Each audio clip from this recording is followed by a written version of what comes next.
Um, Okay, thank you. So let me share my screen.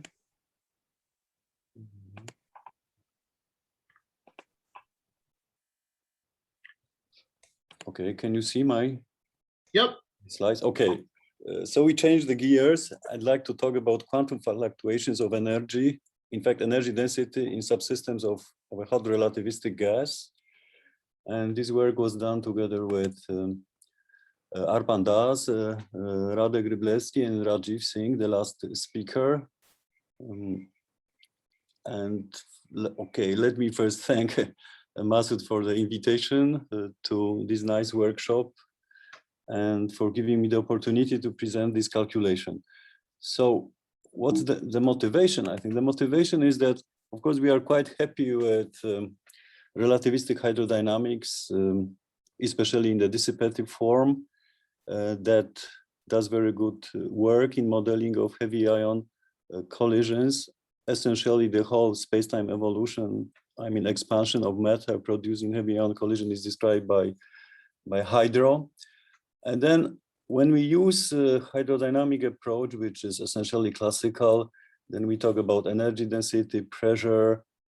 These are quantities which are defined locally, and we usually think about small fluid elements that are characterized by some energy or pressure or baryon number.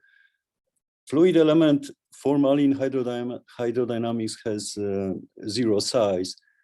In physics terms, this means that these objects are quite small compared to the whole system, but sufficiently large that we can use some thermodynamic concepts to describe them.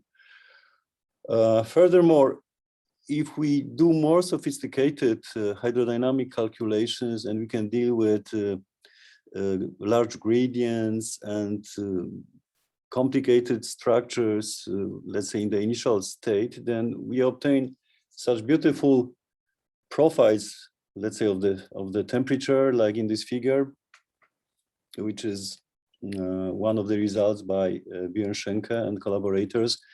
And we see all those beautiful, very detailed structures.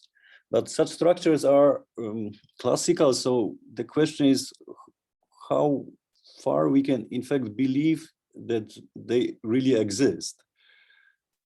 So this is one point. The second point is that, of course, energy density is quite important quantity, which also is used to argue that we form the new state of matter just using some very simple percolation argument, from which we can easily conclude that the produced matter doesn't consist of hadrons, which have some size. Okay, but I don't want to actually enter this issue. I want to discuss the first problem, namely how seriously you can accept the energy density profiles obtained within hydro codes. How real are all those structures we observe, especially if they have very small size. And this is, of course, related to the physics of small systems, how we can really accept structures and hydrodynamic description of such small systems. So this is general physics motivation. There is also very direct motivation for this work. Actually, found some problem in quantum field theory book by Sidney Coleman. He suggests to calculate the fluctuation of the energy density, and he gives some prescription just for the scalar theory. So this is one of, in fact, the first problems in this book, in the chapter with the problems about application of dimensional analysis. So actually only some dependence on the scale is the problem here. One starts with the energy momentum tensor for the scalar field, T naught naught. Standard definition, it's conjugate momentum, phi dot minus the Lagrangian density. Now, what is, I think, clever in this approach is that one calculates, let's say, average energy in some system of the size A by introducing the concept of a Gaussian box, just to get rid of some effects connected with the boundary, which are inevitable if we put the system into kind of cube. then Coleman suggests to consider kind of smoothly changing boundaries of the system, just to use a Gaussian shape. This is done in the space of dimension d, so it looks kind of awkward, but d in our case, small d would be 4. So we have the integral over space of the Hamiltonian density called h, and this is weighted with the Gaussian, and it's also properly normalized to have the right thing if h, let's say, it's 1. So this is the average quantity, but we can of course calculate the variance.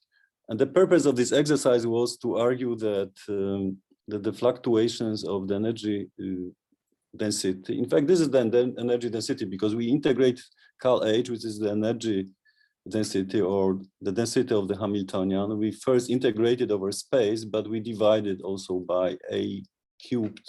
So this quantity I'm talking about usually has the meaning of the energy density over system with the size A.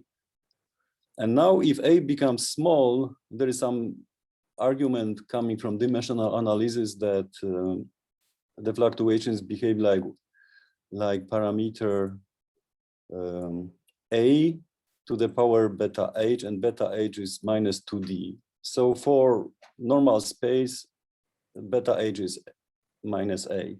So this is just the power law decay of those quantum fluctuations. Well, so this is just the exercise, but we can do it for a hot gas.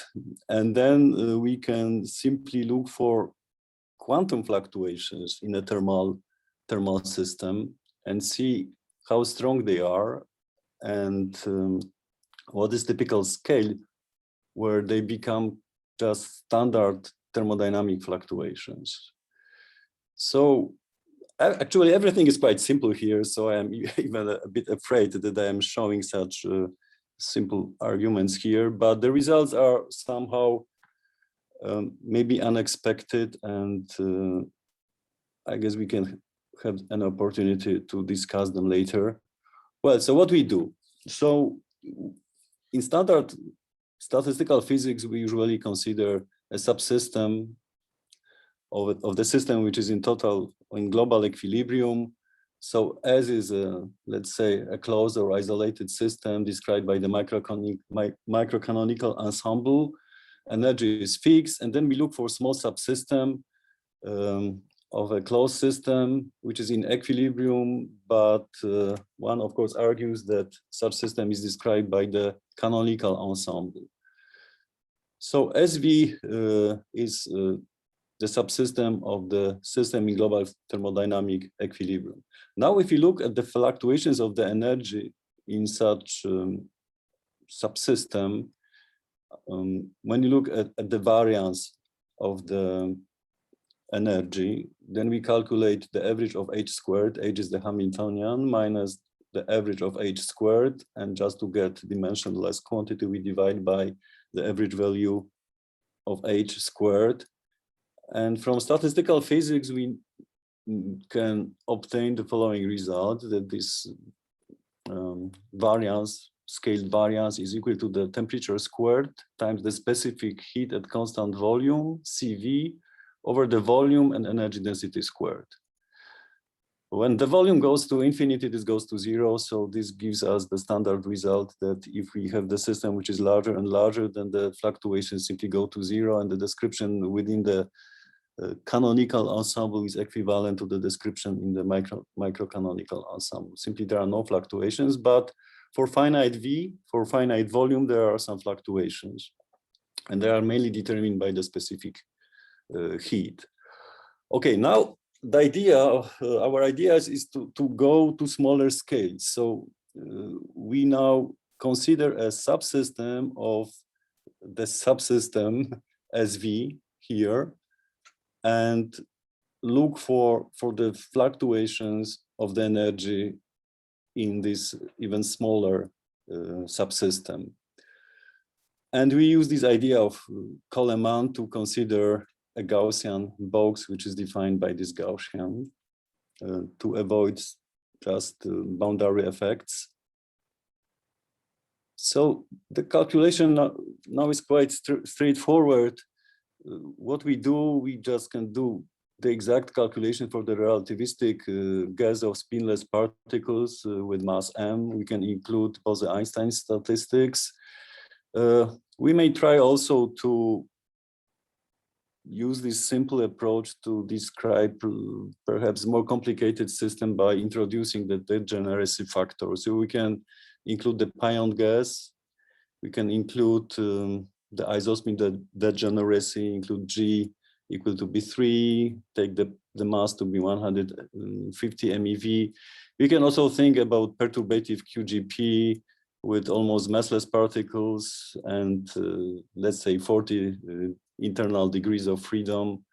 We can also think about hadron gas at freeze out and take the typical mass of 1 GeV, and let's say that we have something like 40 effective degrees of freedom. Of course, we have 400 hadrons usually included in thermal models, but they are heavier and heavier, and the contributions are suppressed by the thermal factor. So I think it makes sense to take G of this order. But these calculations I'm talking about is just the exact calculations for the massive Bose-Einstein gas. So what we do, we just use the standard, description. We have the field operators phi. We do the expansion into annihilation and creation operators. Then we use normalization, which follows, in fact, Itzikson-Zuber. So we have a commutator of A and A dagger. We can also turn to a different normalization where this commutator is just the Dirac delta function. Usually in thermodynamic calculations, we put everything into the box just to avoid the products of Dirac delta functions, which are replaced in this case by the product of the Kronecker delta functions. Then integrations over the momenta is changed into the summation. So these are things we all know, and they are more or less quite trivial. We come to the energy density operator, which is the density of the Hamiltonian, calligraphic H, which is 1/2, conjugate momentum pi squared plus gradient phi squared plus the mass squared phi squared. So then just using our expansion for the field, we calculate pi, the momentum, which is phi dot, the derivative of phi with respect to time, and also calculate the gradient. So everything is straightforward. And our observable is EA. So this is the energy density in our Gaussian box of the size A, which is just this integral over H with this weight e to the minus x squared over a squared. So this is just this operator, which is average over the space region with the volume characterized by the scale A cubed. So I hope it's clear. And now, okay, first we have to calculate the average densities with some thermal operator. And if we think that the system really forms a gas of spinless particles in thermal equilibrium, then if we calculate this quantity, which is actually EA, we have the products of creation and annihilations operators. But if we put everything into thermal equilibrium, if you want to calculate the trace with the density operator here, everything looks quite trivial because the only non-zero expectation values are those of A dagger A, and this is of course proportional to the occupation numbers of the modes, so that this will be the Bose-Einstein distribution NK, and A times A dagger, this follows from the commutation relations for the A operators. So this is just 1 plus NK and times the Kronecker delta. The other expectation values disappear. So the calculation is really straightforward. We get the sum over the modes. We have the occupation numbers of particles and antiparticles. And in fact, we get the result, which is well known from the kinetic theory. But first we have to remove the infinity, a constant which comes from the zero modes. So this is the standard thing. Also, the beginning of any field theory course, that we obtain the Hamiltonian, and then we remove the infinite constant, which describes the sum of zero modes. So this is the temperature independent constant that we remove. And then the result is more or less obvious. Simply this expectation value of normal ordered operator we are interested in, EA, at finite temperature is that just the energy density, which we know from the kinetic theory. So this is the integral over the momenta. We have the distribution function, which is Bose-Einstein here, times energy, which is on the mass shell, omega k. So nothing new so far.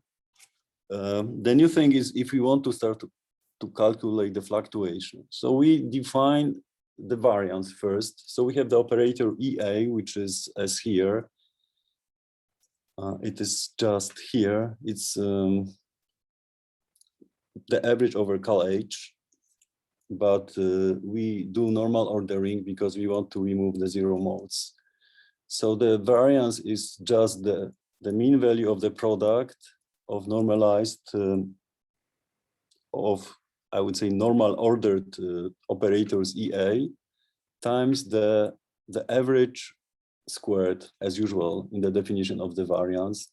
Then we can go to the standard deviation, or even better to the normalized standard deviation, which is given by this formula. So this is just the root of variance divided by the mean as usual. Then of course, instead of equations for EA, where usually we have products of two operators, now we have the products of four operators. So one has to carefully check all non-zero contributions. And in fact, if we have a gas of particles, then we can use naive Wick's theorem, and there are two contributions from this expectation value, which formally contributes to contractions A dagger with A in two possible ways. So all other expectation values can be expressed also by similar expressions. Everything follows from commutational relations for the annihilations and creation operators. Well, so then we come actually to the main result of this calculation.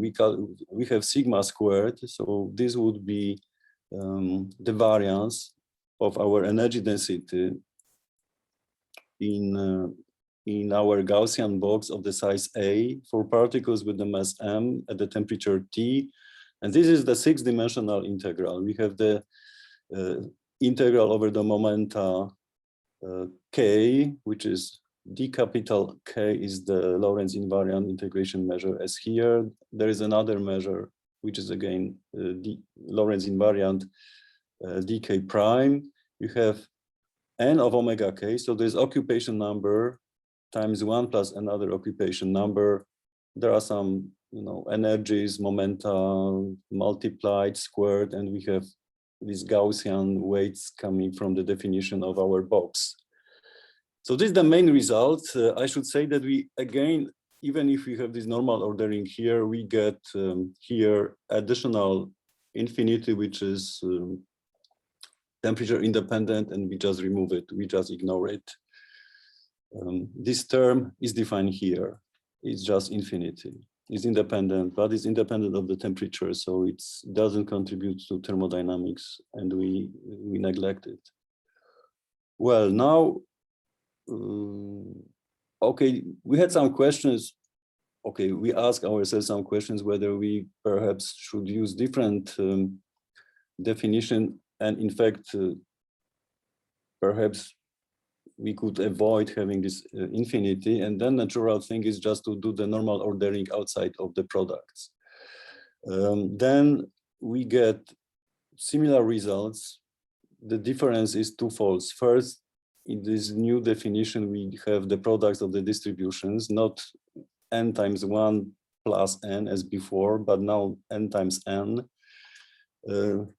But some advantage at first sight is that we don't have infinity, this constant infinity, which is here. But in fact, the previous definition has some advantage, which actually is, I would say, first of all, relies on the fact that this is really a natural definition of just variance. And then the second point is that this definition, which I introduced first, naturally leads to the statistical fluctuations we expect when our quantum system with the size A becomes larger and larger. Then we have to, we now, if we go back in this figure from down upstairs, then we have quantum small systems. If we increase them, we get subsystems of the large system in global thermodynamic equilibrium. So if A becomes large, we should reproduce the fluctuations which are valid for the canonical ensemble. And this is really so. Simply, formally, this looks... Question? Wojtek, 5 minutes. Just to... Okay, just one. Okay, so if we just use this fact that for large A, our exponential functions actually reduce to the Dirac delta functions, we can beautifully convince ourselves that in this limit, our fluctuations approaches the classical limit, classical limit known from statistical physics. It includes Bose-Einstein statistics, but it doesn't include any quantum features of the modes. So this looks quite appealing, I think, because we have the formula that can nicely reproduce the statistical physics result. And now I can show you some of the results. We just took different temperature, different masses, different numbers for internal degrees of freedom. We tried to use some numbers which are specific for heavy ion collisions. For instance, we fixed the mass of the particles to be 300 MeV, something like the typical constituent quark or gluon mass. We varied temperature. Usually when A becomes smaller than something like half of the Fermi, then these fluctuations become larger than 1. This means simply that that we have the problem. Fluctuations are larger, compared to the average. So then it means that this energy density simply is not well defined. And if we go to even smaller A's, then we have divergence. Everything diverges, which is just the reflection of the uncertainty principle. So similarly, this can be observed for other set of parameters. We can fix temperature, vary different masses, and the results are similar. We can also check how fast our classical limit, known from statistical physics, is approached. Wojtek, I'm sorry, you actually have more time. This was my mistake. I didn't want to pressure you. Yeah. Okay, cool. Yeah. You have more like 10 minutes from now. Yeah. Okay, so I started to speed, but yeah, okay. So, first of all, I think I see that at small a's, the things blow up, which is expected from the uncertainty relation. But on the other hand, when A becomes large and I construct the ratios between quantum fluctuations and just statistical fluctuations, then I approach unity. So this makes sense. But usually this unity is approached at the scale of about 1 Fermi.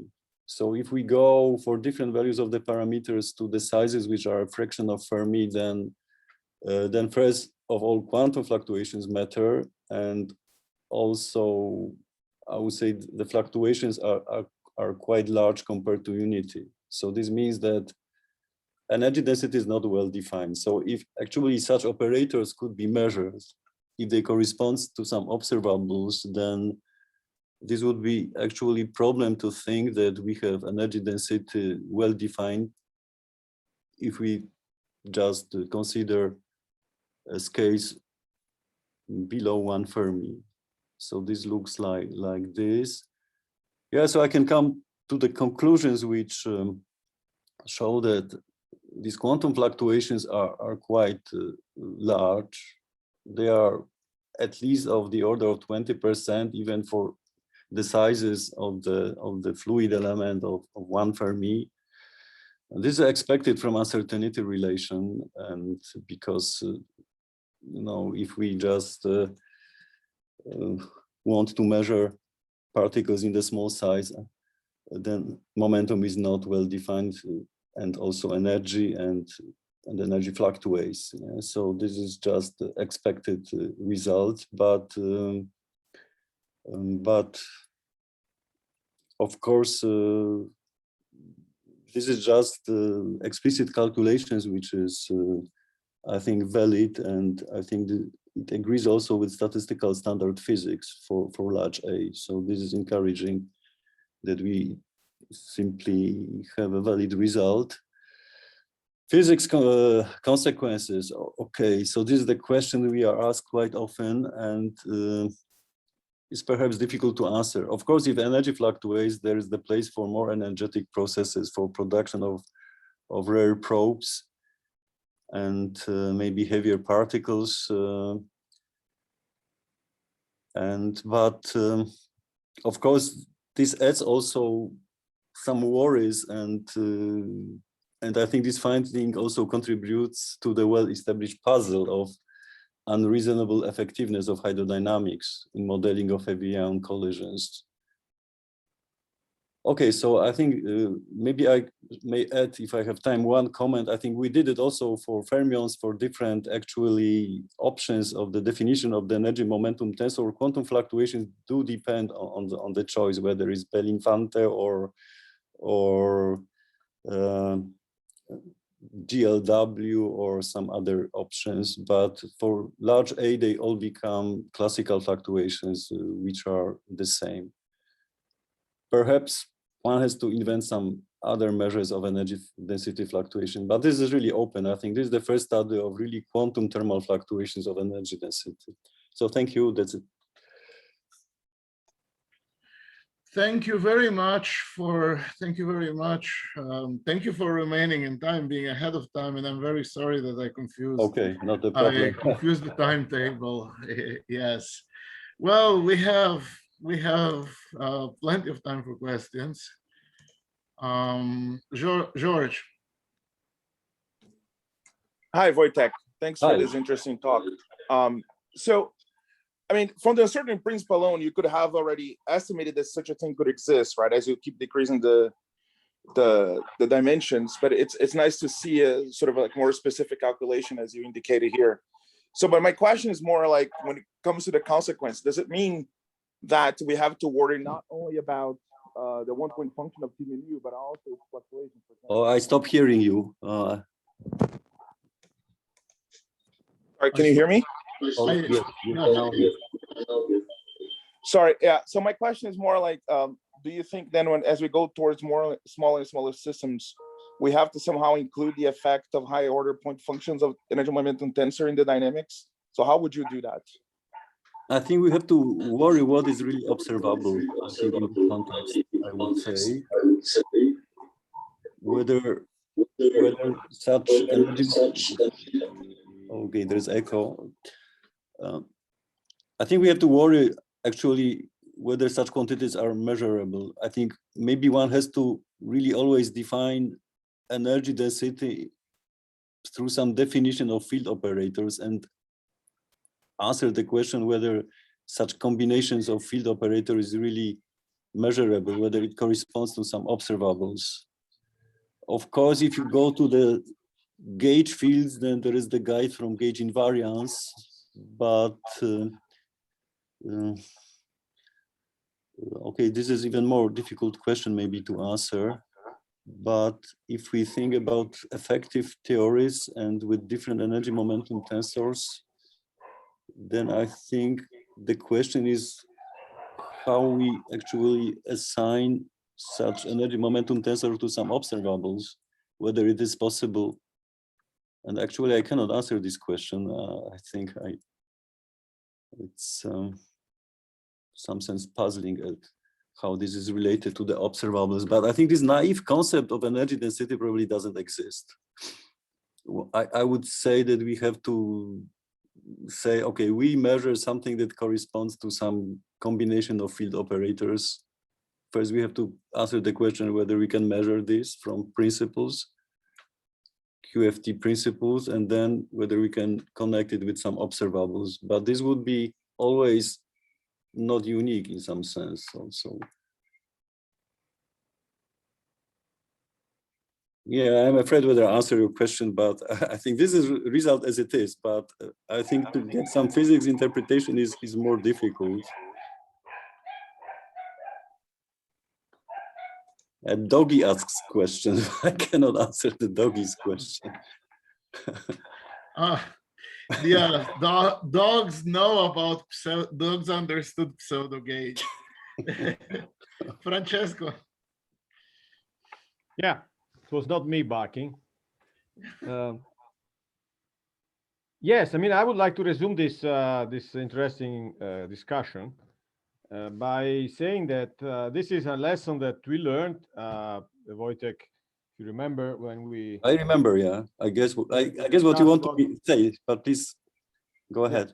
You may remember that this is what precisely one of the points that we discussed why we wrote this paper about the spin tensor. That in fact we do not really measure anything in space and time in heavy ion collisions. What we measure, they measure because I don't, but what the experimentalists measure, they are momentum spectra, right? So they measure the asymptotic states, and that so it is up from the quantum viewpoint, it is impossible to measure the energy density in a point. So therefore, I would say I would answer one of your questions saying that the operator that we need to examine in order to study the energy density calculation is T naught naught or something like this, and it is, but it is impossible to measure. So it is interesting. Anything that we say, anything that we predict by using quantum mechanics, including fluctuations, then we need to report to the final spectra and see if there are consequences of them. Namely, that if there are consequences of the shape of the spectra because the system is small, for instance, as George pointed out. So, and the T naught naught as an operator is not, as you would say, remember that it is not even defined because it is subject to pseudo gauge transformations. Therefore, it is not even uniquely known what is the energy density in quantum field theory from the operator point of view. Okay, so I would, regarding your first comment, I agree, but there must be also kind of coarse graining. Yeah? So if you have quantum system and we can divide it into smaller system, so there might be a chance to define also energy for subsystems, because eventually we have classical physics, and then we know that we can just as long as you can neglect the quantum fluctuations, then you can probably say approximately say measure something in space and time.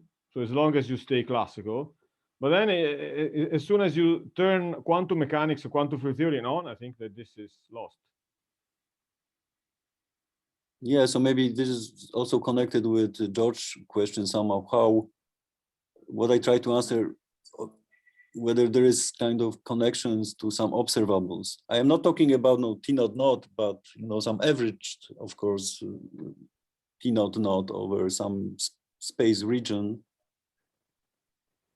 Well, I mean, strictly speaking, in quantum field theory, you can only say measure the integrals, Hamiltonian, momentum.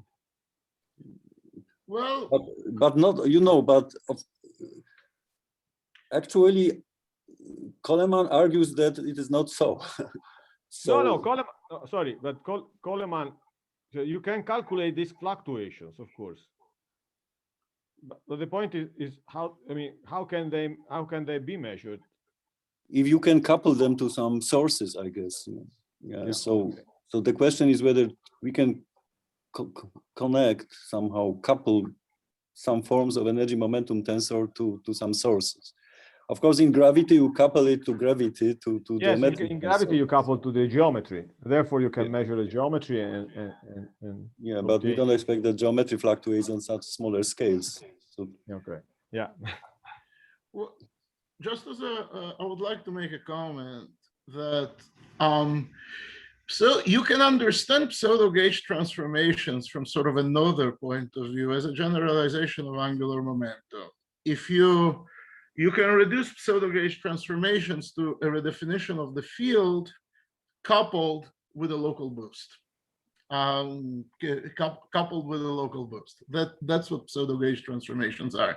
And of course, spin goes into it for obvious reasons, because it's a generalization of angular momentum. Now, in your procedure, this is broken. The symmetry is broken by the fact that you have a box. So if you have a box, you have a time direction, you have a space, and that generates a pseudo-gauge.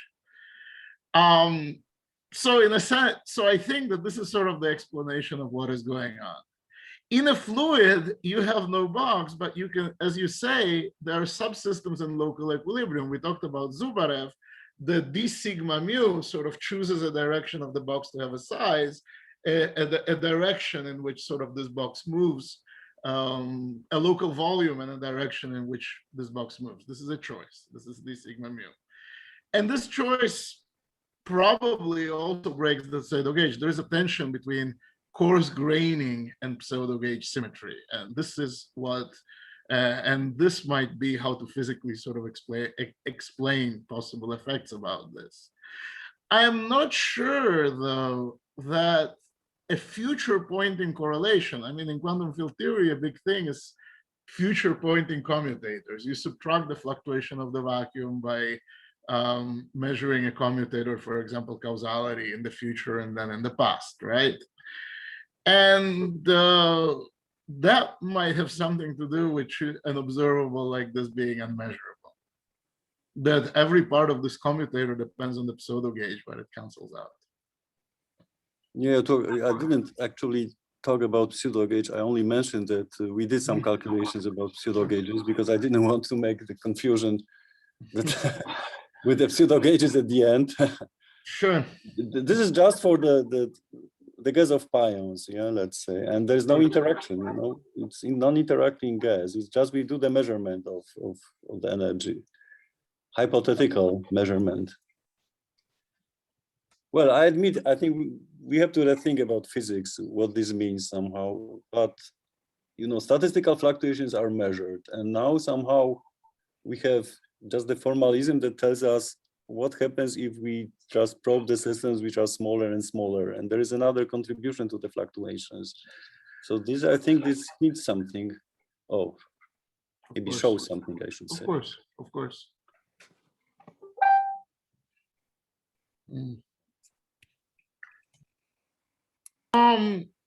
More questions? Lorenzo. Yes.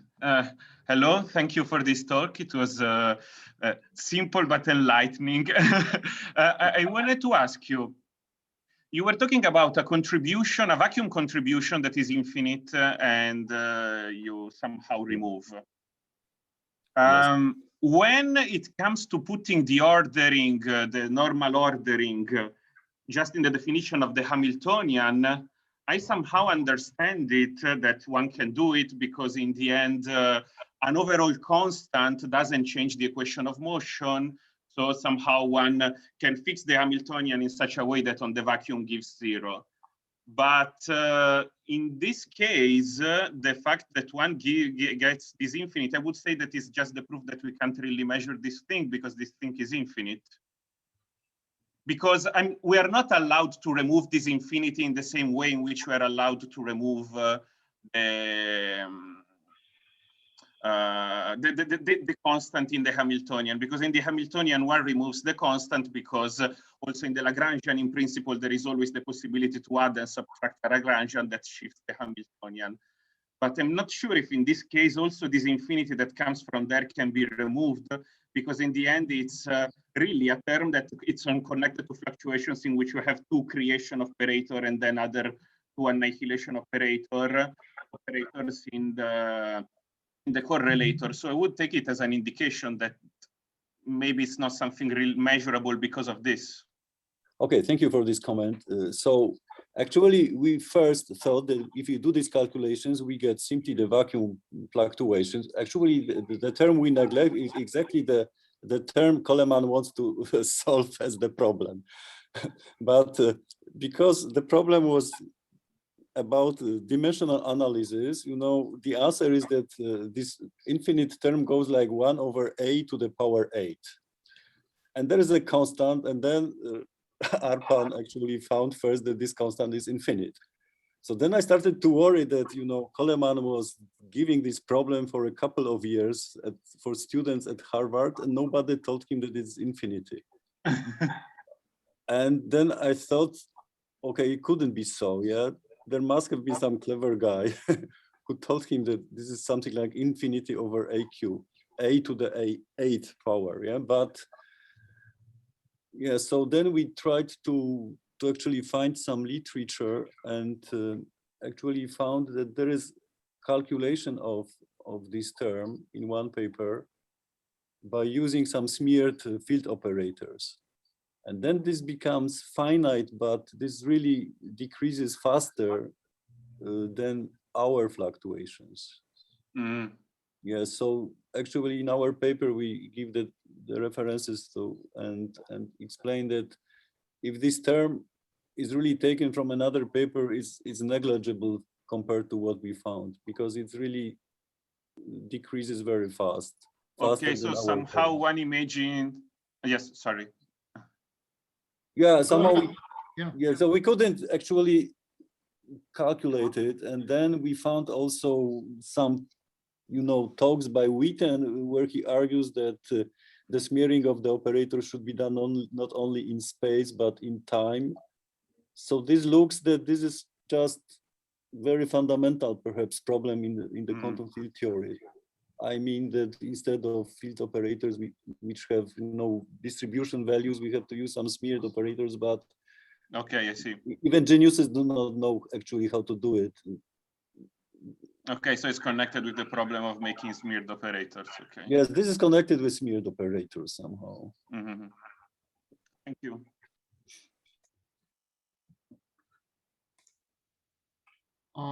More questions? Carl? Hi, Please. yeah, hi, yeah. Oops, my camera. Hi. Just a very naive question. All this operator smearing and so, I always had the impression that's just a complicated way of talking about cutoffs. And in this case, I mean, no quantum field theory is defined, really well defined, without specifying a cutoff or a regularization scheme. And here, I mean, the first thing which would come to mind is doing something like Pauli-Villars, introducing regulator fields of opposite statistics, large masses. Did you think about that? Yeah, but usually if you do the regularization later, you can go with the cutoff to infinity. Yeah? You introduce regularization, but you introduce counter terms, and actually at the end, you can get rid really of the cutoffs. And I don't see any kind of renormalization, I would say, prescription here that would control me, you know, some counter terms that I have to introduce something to remove in the end the infinities. I can introduce the cutoff, but then I have to do something more to get rid of the dependence on the cutoff. Do you know what I mean? Somehow that. Yeah. So actually, you know, and then if I start to think in this way, then I think, okay, I know the limit because I want to get for sure the classical limit when my size of the system goes to larger and larger sizes. And then I know first that I have to do my version 1. So I cannot do normal ordering of everything, which actually people do in the literature.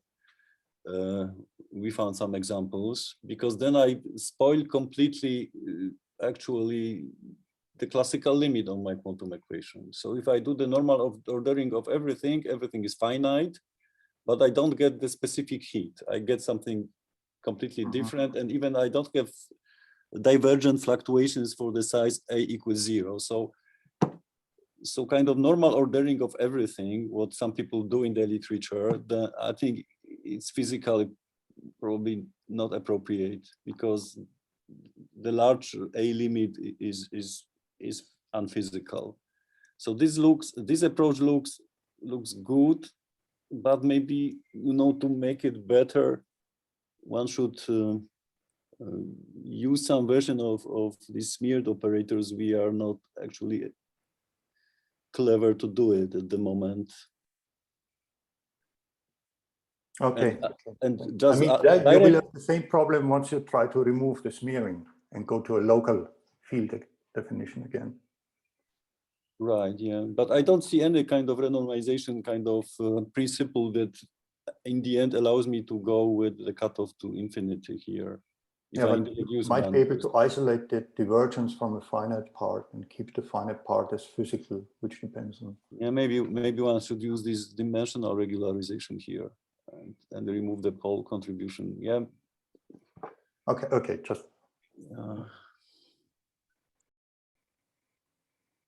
When are we restarting? Further questions? Let me just, no further questions to answer when we are restarting.